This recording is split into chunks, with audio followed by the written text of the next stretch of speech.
Yan, itsura ng mga motor namin. Oh. Meron pang ano yan ha, hindi pa naka-tail tidy. Maabot na dito yung dumi sa upuan. Ayan o. Yung selection kanina, wala na. Tapos itong ano nyo oh, dumi. Umaabot sa helmet. Edi yung ano mo, helmet mo, yung likod mo, dumi rin. Ito ano eh. Yung jacket meron, mga puti-puti ako nakita. Oh, ayan oh. Ang dumi.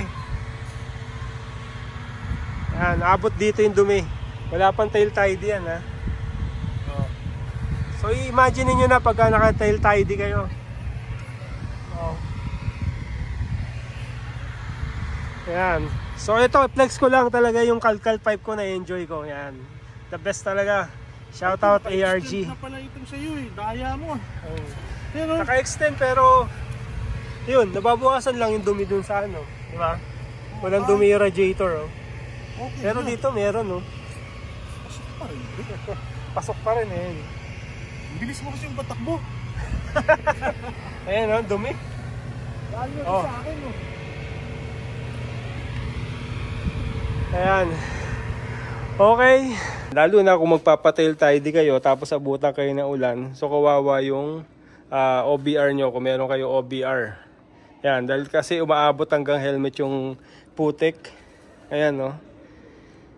Pero actually miss lang naman na putik pero hindi talaga yung sobrang dumi. Dahil nga gawa na nasasalo pa rin ito. Pero kung wala kayo nito, ayan, lahat sa inyo taba. Mas madumi ang itsura nyo dyan. So it's up to you kung magpapatail tidy kayo. Dapat meron kayong extended mudguard dito na normally nilalagay sa CB. Ayoko lang na itsura. Siguro pag nakakita ko na nagustuhan ko.